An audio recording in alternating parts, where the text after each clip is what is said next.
Fear of commitment in relationships. Fear of commitment scientifically is a type of phobia. It is commonly called as the commitment phobia, which refers to a person who is afraid of being committed to any deep relationships, tasks, projects and responsibilities. Have you ever known someone who has the fear of commitment? I have several friends who have the symptoms of this kind of phobia. Most of them are men. They cannot decide on simple things. They find it hard to choose on what to eat during a dine out in a restaurant. They can't choose between two good movies, even on what to wear. And worse, no one of them has ever been to serious relationships, considering the fact that they are already in their 30s and is an ideal marrying age for men. Let me tell you about my friend named Patrick. He is one of my closest friends and he is a bachelor who makes good money. Girls are coming in and out of his life like the wind. And nobody seems to last, even the ones that I think would last. I suspected that he has fear of commitment. But he won't accept it, which in fact is another characteristic of a person who has a fear of commitment. We had a conversation about it once. Here it goes. Me, have you ever been to a serious relationship before? Patrick, nope. Replied. Me, why? Patrick, it's because I'm not ready yet. Me, what are the things that made you not ready? I asked again. He simply shrugged his shoulders and paused. Patrick, it is simply because I'm afraid to commit to a woman, and I don't want to get married at this time. I'm afraid that I may not handle the responsibilities of a father and a husband at the same time. Me, then you are one of those who are afraid of commitments or the fear of commitment. Patrick, am I? I don't think so. Fear of commitment makes it hard for you to decide on whatever you need to decide on, especially if the future is at stake. Therefore, having a fear of commitment is not healthy at all. Fear of commitment can really hold you back because it is only being trusting to a procedure that life has to offer, and we are able to make the most of opportunities that come our way. Fear of commitment can be triggered by various causes. Fear of commitment may start from childhood, from which a person suffered from traumatic experience, such as separation of parents, divorce, and death. Fear of commitment can also be a result of poor role models in which the person may have witnessed offensive relationships. And worse, the person may have been a victim of it.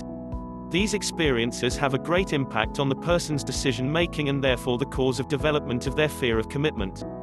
Fear of commitment, though, can be defeated by different methods. The most common method used in overcoming fear of commitment is the hypnosis or hypnotherapy. So if you have friends who are suffering from a commitment phobia or fear of commitment, help them defeat it. The intense and crawling facts on phobia. Wherever you live, you're always close to a creature that is part of the largest group of animals on Earth, the arthropods. Their relatives are called arachnids. They have 8 walking legs, simple eyes and piercing jaws, fangs, abdominal silk spinning organs, anterior abdominal genital opening. Arachnids include scorpions, pseudoscorpions, whip spiders, harvestmen, tick mites, and spiders. Spiders are ancient animals with a history going back many millions of years. They have always been with us. They are abundant and widespread and are natural controllers of insect populations. Spiders are an ancient source of fascination and fear. Many people are afraid of spiders, which can even become serious if not given due attention.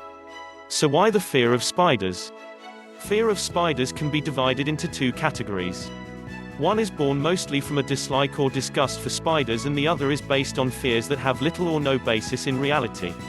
People who are afraid of spiders can have reactions that range from shrinking back and screaming to paralyzing cases of arachnophobia. People with this kind of phobia arrange their lives around the avoidance of spiders. A phobia is a type of anxiety disorder. It is the fancy name for a fear. Researchers have shown that phobia sufferers constitute the largest group of sufferers of chronic anxiety attacks.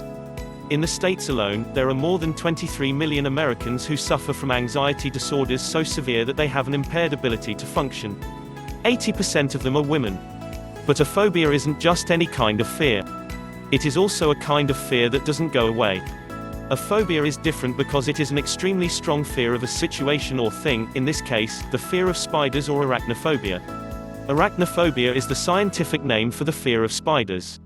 It is the most common example of an insect phobia, and many people experience it mildly, and for some people it has very intense effects. Different people suffer to different degrees, and to those who do not suffer them, phobias seem irrational. The afflicted person reacts intensely to the merest sign or sight of the phobia-causing animal. It is often difficult if not impossible for those who are not suffering to make any sense of what they are experiencing. Phobias can be stimulated by many animals, but spiders are the most common source. Beginning cases of arachnophobia can be dispelled with knowledge before they turn into overarching fears.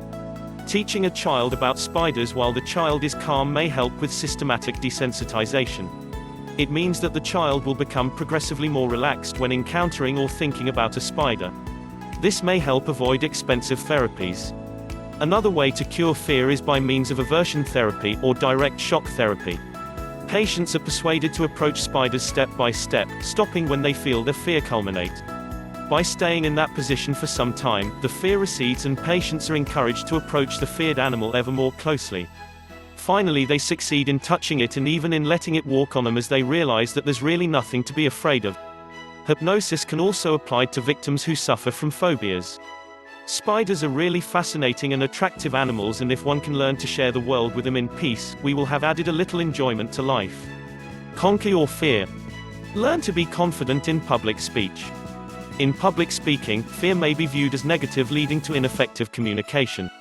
This is the tendency if you predict bad situations. Fear can be easily seen through physical manifestations: hands cold and clammy, rumbling speech, slouching and unwanted movements. In public speaking, fear comes from the fear of the unknown. Most people are afraid of not being liked, offending someone, forgetting everything, of stumbling and falling or ruining the effort. But fear can be seen in a positive aspect as well. According to Kenneth McFarland, it is not necessary to banish fear in order to gain confidence. A wholesome fear of failure is one of the best guarantees of success. Fear can be a motivating force for the public speaker that adds strength, energy and conviction to otherwise lifeless ideas. Your courage is the ability to see fear in a realistic perspective. The way to curb your fear is to prepare thoroughly. But fear cannot be eliminated fully. It is meant to be conquered.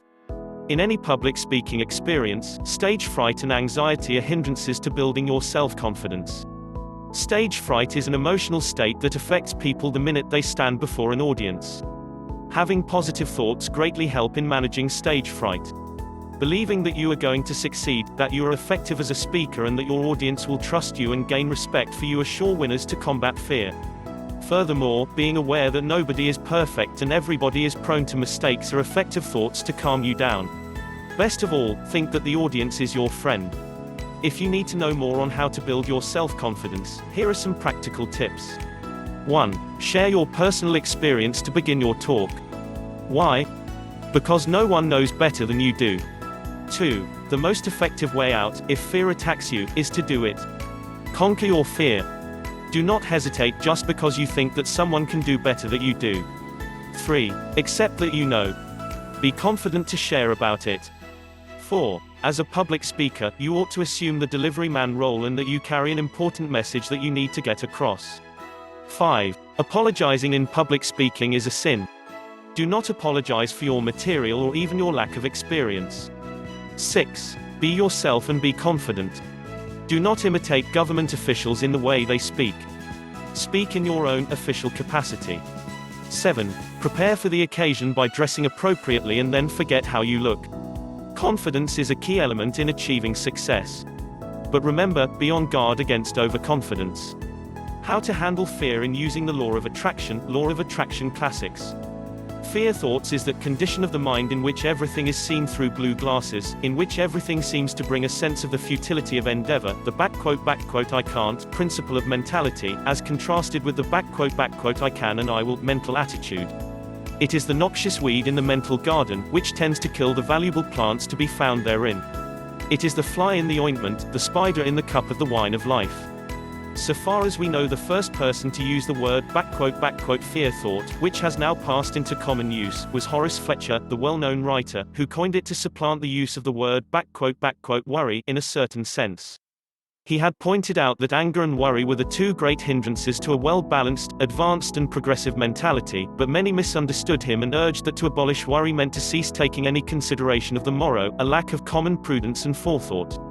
And so Fletcher coined the word "fear thought" to express a phase of his idea of "forethought without worry," and he entitled his second book on the subject "Happiness, as found in Forethought minus Fear Thought, a very happy expression of a very happy idea." Fletcher also was the first to advance the idea that fear was not a thing in itself, but merely an expression of fear thought, a manifestation of the state of mind known as fear thought. He and others who have written on the subject, have taught that fear might be abolished by the practice of abolishing fear thought from the mind, by driving it out of the mental chamber, and the best teachers have taught that the best way to drive out fear, or any other undesirable mental state, was by cultivating the thought of the opposite quality of mind, by compelling the mind to dwell upon the mental picture of the desirable quality, and by the appropriate auto-suggestions. The illustration has often been stated that the way to drive darkness from a room is not to shovel it out, but to throw open the shutters and let the sunlight stream in, and that is the best way to neutralize fear thought. The mental process has aptly been spoken of as vibrations, a figure that has a full warrant in modern science. Then, by raising the vibration to the positive pitch, the negative vibrations may be counteracted. By cultivating the qualities recommended in the other lessons of this book, fear thought may be neutralized. The poison of fear thought is insidious and subtle, but it slowly creeps through the veins until it paralyzes all useful efforts and action, until the heart and brain are affected and find it difficult to throw it off.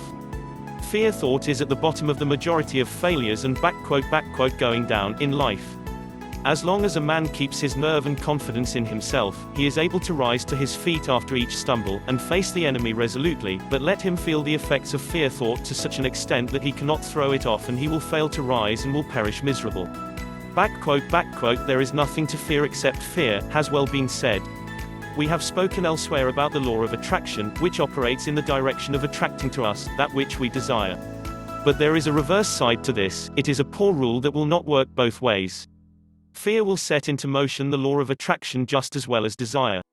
Just as desire draws to one the things he pictures in his mind as the desired thing, so will fear draw to him the thing pictured in his mind as the thing feared. The thing that I feared hath befallen me.